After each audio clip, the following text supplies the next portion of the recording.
Mesdames et messieurs, bonjour. Donc, cela nous fait plaisir de vous retrouver. On s'était pas vu depuis l'été avec Marc-Éric. Effectivement, ça fait un bon bout. Content de vous revoir. Ça vous a laissé le temps de nous poser plein de questions et on va essayer d'y répondre aujourd'hui. On va faire un petit condensé.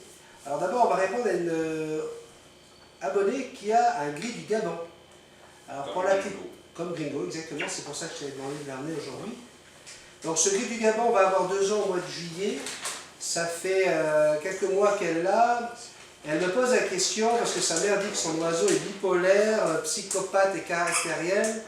Est-ce qu'effectivement on peut dire ça d'un gris d'Afrique? Oui, effectivement, les gris d'Afrique sont très caractériels. Il y en a beaucoup qui vont vous dire « Ah non, ma grise est bien douce ». Oui, ça peut arriver des exceptions, mais généralement, c'est des oiseaux très extravertis, bipolaires.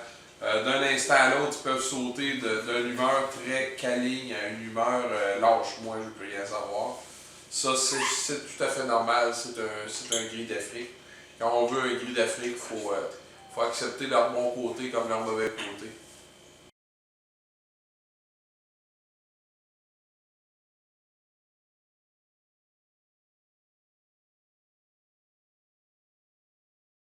Deuxième sujet d'aujourd'hui, une question qui revient régulièrement et je vous comprends parce que c'est devenu une mode depuis quelques mois, en tout cas chez les revendeurs de cages, et on ne citera aucune marque aujourd'hui. Est-ce qu'il faut avoir une cage de jour pour son perroquet? À mon humble avis, si votre cage de soir est bien disposée, où est-ce que la vie familiale se passe, votre perroquet va avoir assez d'action, il n'y aura pas besoin d'avoir une cage de jour. Si, par contre, sa cage est dans une chambre à part et que vous voulez le garder dans la pièce où la vie se passe tous les jours, mais que vous ne voulez pas continuellement qu'il soit libre à ce moment-là, peut-être que oui, mais moi, personnellement, chez nous, mes perroquets, comme j'ai déjà dit dans d'autres vidéos, sont sortis de leur cage environ 4h, 4h30 par jour maximum. J'ai juste des cages dans leur chambre à eux autres. J'ai pas de cage de jour parce que si ce serait le temps de les mettre dans leur cage de jour, ben, je les remets dans leur cage de soir. Parce que de toute façon, chez nous, la cage n'est pas un objet qu'on se sert pour punir le perroquet. Fait qu'ils ne voient pas ça comme étant une barrière pour lui. Là. Quand je le remets dans leur cage, c'est pour qu'ils vivent leur vie. Moi, par exemple, j'ai fait le choix pour Jackson de mettre sa cage ici, dans notre salon. Donc, elle peut voir tout ce qui se passe dans la salle à manger, dans la cuisine. Alors, effectivement, il faut absolument que votre oiseau puisse avoir des perchoirs, puisse avoir des arbres de Java, puisse avoir un parc avec des cordes, etc. Ça, pour moi, c'est très, très important. Mais avoir une deuxième cage de jour, moi, j'en vois pas vraiment l'utilité, à part donner de l'argent aux vendeurs de cages. Je trouve ça complètement... j'en vois vraiment pas l'utilité. Et comme disait Marc-Éric, hein, on remet son oiseau quand on sent qu'à un moment donné, son oiseau a eu son laps de temps, a pu profiter d'être sorti de sa cage pour faire X ou autre chose. Eh bien, qu'est-ce qu'on fait? On le ramène dans sa cage. Je vous rappelle encore une fois, on ne met pas la main dans la cage, on laisse l'oiseau lui-même rentrer dans sa cage. Et vous allez voir, de toute façon, à un moment donné, l'oiseau va manifester l'envie de retourner dans cette cage. De jour comme de nuit, il vous montrera la même cage normalement. Il devient comme surexcité, il devient comme impatient, pareil comme un bébé, pas un bébé, mais un enfant qui a atteint, si on veut, sa dose de sucre. Ouais. Il devient comme tout le temps, là, tu fais quelque chose, tu dis « Ah non, je veux rien savoir ». Bon, ben, à ce moment-là, le perroquet, normalement, c'est là qu'il demande à retourner. Qu'il le demande peut-être pas, là, mais vous, étant ses parents, vous devez prendre la décision, il a besoin de repos. Parce qu'il ne faut pas oublier un oiseau là, dans sa journée, là, oui, il prend la moitié de sa journée pour nettoyer ses plumes, l'autre moitié pour chercher de la nourriture, mais là-dedans, c'est parsemé de plusieurs siestes. Fait que même si vous le remettez dans sa cage 1 heure à toutes les 2-3 heures, c'est juste parfait. Il peut aller se reposer, puis il a besoin de ça. Ça fait partie de ses gènes, ça fait partie de lui. Je voudrais juste faire un petit signal à ceux qui font des commentaires sur Jackson, qui pensent qu'elle a un caractère ou un comportement déviant. Ben non, Jackson va très très bien. Elle n'a pas de comportement bizarre, elle est juste dépendante affective.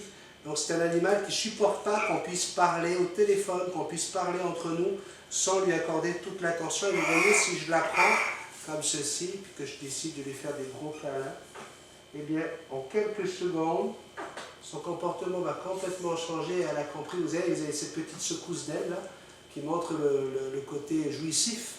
Et puis là, ça y est, elle va pouvoir s'occuper de ses plumes. Elle se rend compte que là, je m'occupe d'elle. Et en parlant d'elle, d'ailleurs, elle a toutes ses plumes. Hein, pour ceux qui pensent qu'elle a un trouble du comportement parce qu'il lui manque des plumes, regardez. Je pense qu'une image vaut mille mots. Hein.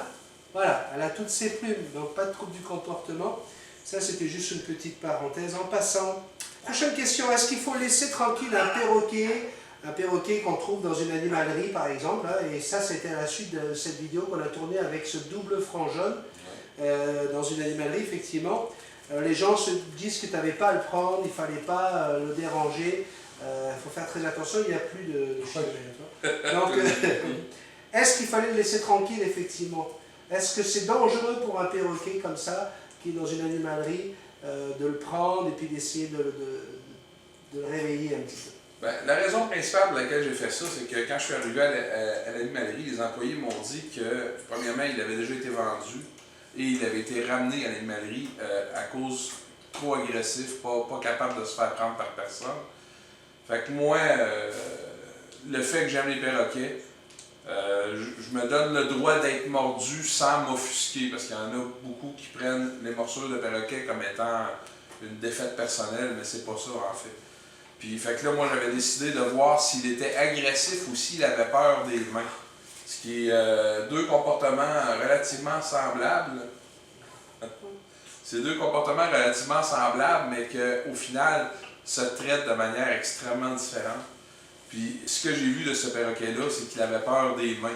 Mais il cherchait à avoir une relation avec quelqu'un, il cherchait quand même à avoir de l'affection et à être manipulé par les humains. C'est pour ça que je l'ai un petit peu bousculé dans son fondement à lui. Mais nous autres, on dit « Oh oui, mais les perroquets, il faut qu'ils vivent en liberté. » Il ne faut pas oublier que les parents des perroquets, dans la nature, quand ils veulent montrer quelque chose à leurs enfants, ils tiennent la patte, comme ça. Ils tiennent la patte du perroquet avec leurs propres pattes et les empêchent de bouger ou d'aller où est-ce qu'ils veulent aller. Fait que je sais que je ne suis pas le parent de ces perroquets-là, sauf que c'est quand même un comportement qui est considéré comme normal à l'intérieur de ces familles de perroquets-là. Alors, encore une autre parenthèse, je tiens quand même à signaler que Marc, Eric et moi, on l'a déjà dit, nous ne sommes pas des spécialistes aviaires, nous ne sommes pas des vétérinaires, nous sommes juste deux personnes qui sommes très, très attachées à nos oiseaux, passionnés, et puis surtout qui voulons partager avec d'autres personnes qui ont décidé de prendre des oiseaux avec crochus comme animaux de compagnie. On veut partager notre expérience. Moi, ça fait 35 ans que je suis avec des perroquets de toute taille, hein, calopsites, perruches à moustache, perroquets, éclectus. J'ai élevé une partie de la vie de Grigo quand elle était bébé, Coco. Bref, donc par rapport à cette expérience-là, on veut partager avec les gens qui sont d'accord avec le fait qu'on puisse acheter un oiseau dans une animalerie. Okay. Et on essaie de faire le mieux possible hein, pour faire en sorte que ces oiseaux arrivent à vivre le plus proche possible de ce pourquoi ils existent. Alors pour tous ceux qui pensent que c'est contre nature de garder un oiseau dans une maison, de le mettre dans une cage, etc. Moi j'ai aucun problème avec ça, effectivement c'est contre nature, puis je vais le dire. Ok, c'est contre nature. C'est la même chose pour les chiens, pour les chats, pour tous les animaux. Exactement, pour tous les animaux, mais à partir du moment où on décide de prendre un oiseau comme ça, c'est contre nature que ce beau perroquet soit né au Canada déjà. Moi j'habite au Québec, puis elle est née au Québec, puis je l'ai élevée au Québec, puis ce oiseau-là n'a jamais vu le Brésil, n'a jamais vu l'Amérique du Sud, et pourtant j'essaie de faire en sorte qu'elle soit la plus heureuse possible. Elle reste 6 mois de l'année enfermée dans une maison parce qu'il fait moins 30 degrés dehors. Ça aussi, ça ne fait pas partie de son naturel. Mais on essaie justement de trouver de quoi pour les occuper. Oui, vous allez dire que c'est un peu égoïste parce qu'on pense beaucoup à nous. Mais vous inquiétez pas, dans notre forme d'égoïsme, on fait ce qu'il faut pour qu'ils soient le plus heureux possible. Et on essaie de les laisser prendre des décisions, leur laisser leur naturel. Donc, comme disait Marc-Éric tout à l'heure, pour le gris d'Afrique, il a son caractère, ce petit côté bipolaire, etc. Mais on ne va pas essayer d'aller contre cette nature-là. D'accord? Quand vous dites qu'on est contre la nature, on ne va pas complètement contre la nature, puisqu'on respecte le caractère de chacun de nos oiseaux. Donc je tenais à le dire parce que c'était important. Tout comme on reçoit régulièrement des mots pour dire que c'est interdit de couper les ailes d'un oiseau. Alors d'abord, on ne coupe jamais les ailes d'un oiseau. Moi, j'ai jamais coupé les ailes d'un oiseau. Par contre, j'ai taillé pas mal de plumes. Okay, et pour les gens qui hurlent au sacrifice en disant que je coupe les ailes des oiseaux, j'ai envie de dire non, je coupe juste des plumes. Parce que, et ils comparent ça à leurs jambes. C'est comme si on nous coupait les jambes. Donc je peux vous garantir qu'il y a une grosse différence, c'est que vos jambes ne repousseront jamais si on vous les coupe, alors que les plumes de l'oiseau, elles, repoussent. Donc non, on n'est pas là pour faire du mal aux animaux, mais certaines fois, surtout pour les perruches, les petits perroquets, vous pouvez permettre à cet oiseau de visualiser son environnement, visualiser autour de la maison. Le premier été, s'il a les ailes taillées, il faut savoir que 99% des oiseaux qu'on achète en animalerie ont les ailes taillées. C'est pour leur protection. Exactement, c'est pour les protéger, tout simplement. Parce que c'est comme ça qu'on va les protéger. Des ventilateurs dans un magasin, lorsqu'on est dans une animalerie, ils peuvent très bien aller se noyer dans des aquariums. Il pourrait leur arriver tellement de choses, se faire manger par des reptiles. Donc, essayez juste de réfléchir un peu plus loin que... Parce que le but des animaleries, quand il y a un oiseau, c'est de la vendre, c'est pas qu'il passe toute sa vie dans l'animalerie. Exactement, c'est qu'il parte le plus rapidement possible. Et pour pouvoir partir le plus rapidement possible, il faut qu'il puisse rencontrer son futur maître. Et pour ça, eh bien, il faut qu'on le passe d'un doigt à l'autre. Il faut qu'il soit manipulé. Alors ceux qui disent que l'oiseau qui a eu les ailes taillées est complètement traumatisé, c'est faux. Elle a eu les ailes taillées, puis elle n'est pas traumatisée. Coco a eu les ailes taillées, Gringo a eu les ailes taillées, Théo a eu les ailes taillées, aucun des trois n'est traumatisé. Aujourd'hui, Marc-Éric a fait le choix de leur mettre un harnais. Pareil, vous avez encore ceux qui sont pour et ceux qui sont contre le harnais, mais c'est des choix. En tant que propriétaire d'animaux, s'il vous plaît, laissez-nous la possibilité quand même de décider. À partir du moment où on ne fait pas souffrir l'oiseau, et c'est complètement une ineptie de dire qu'un oiseau est estropié quand on lui enlève 4 plumes à chaque aile. Non, si je vous coupe les cheveux, vous ne perdez pas la tête. Si la façon de faire fonctionne, c'est parfait pour vous. Faites des vidéos, montrez-les sur Internet. Parce que notre but, c'est pas de dire notre façon à nous autres de faire est la meilleure au monde. C'est pas ça du tout. C'est que notre façon, en fait, c'est que notre façon de faire a fonctionné pour nos oiseaux. Exactement. Si vous pensez que votre façon est meilleure que la nôtre, présentez-la, ça va nous faire plaisir de la regarder, puis ça va nous faire plaisir de la commenter.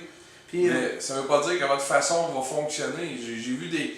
Il y a une très très bonne amie à moi, que je nommerai pas parce qu'elle ne m'a pas donné la permission de la nommer. Elle a beaucoup de succès avec ses oiseaux et elle ne fait pas comme moi. Puis elle a quand même beaucoup de succès. Puis on est très bons amis. Pourquoi? Bien justement parce qu'on est capable de parler de nos deux différentes manières de faire. Elle, une fois, elle m'a dit « Oui, mais moi, je déteste les morceaux, je ne serais pas capable de me faire mordre par mon perroquet. » Tandis que moi, c'est pas que j'aime pas ça du tout, me faire mordre par mes perroquets. Mais quand il mord, je ne le prends pas comme un échec personnel. Il faut avoir le mental pour être capable d'immédiatement passer à autre chose, pareil comme nos perroquets font. Tout à fait. Et vous avez des gens, ça fait 15 ans, 16 ans qu'ils sont avec un perroquet, et malgré tout, ils mettent des gants pour aller le chercher dans la cage. Des gants, puis des bâtons, des cuillères en bois, j'ai vu ça souvent, des cuillères en bois. Écoutez, chacun fait comme il veut. Là, moi, personnellement, je trouve ça inacceptable de rentrer dans une cage déjà. Mais alors encore plus avec des gants, avec de quoi bref. Donc, c'est juste pour vous dire que la pensée unique, là, on est contre la pensée unique.